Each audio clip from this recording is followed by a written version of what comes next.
Аты-жөнім Әшірмет Жамат Тұрсынбекович, 1990 жылы туылғам. Қылмыстық кодекстің 207-ге 7 жылға бас бостандығынан айырылғам. Өдебайлы қарайдың Өзбекстанның бағысшысы.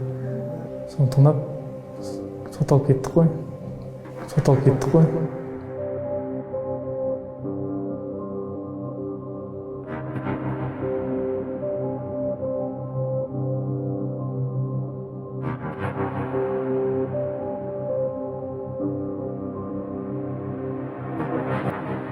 Өзбек болған өзбекше мағасын тыңдақтық қой, қазақша онша білмеген.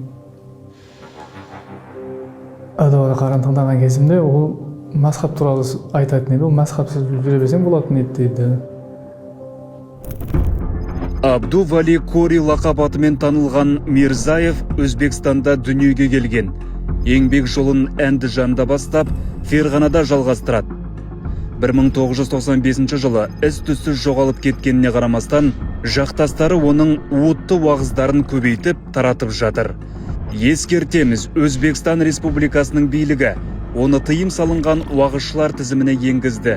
Істі болған жастар Абдували Коридің уағыздарынан кейін радикалды идеологияның шырмауынан шыға алмай қалғандарын айтқан.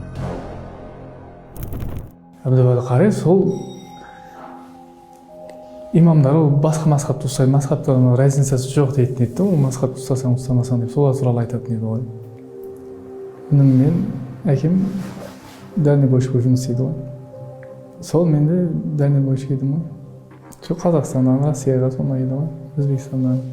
Дальнобойщик болып жүргенмін. Сол кезде нәшиделерін тыңдап жүргенмін. Телеграм болған менде. Телеграм ішінде нәшиделер болған ішінде. Нәшиделердің ішінде 200-ге жақын болған. Соның ішінде 50-ге жақын сондай пропаганда бар деген.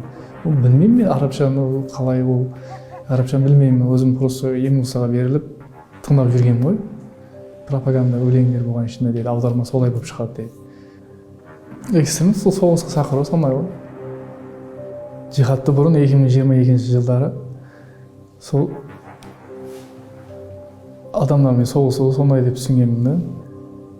Әбдубайлы Қарины тыңдамасам, бұндай андайға ситуацияға түспейтін едім. Нәшиделер тыңдамағанда. Соны тыңдап, сотталып кеттік қой. Қазір мен мемлекеттің алдында істеген қылмысын мойындап отырмын. Абу Ханифа мазхабын ұстап өзгердік қой.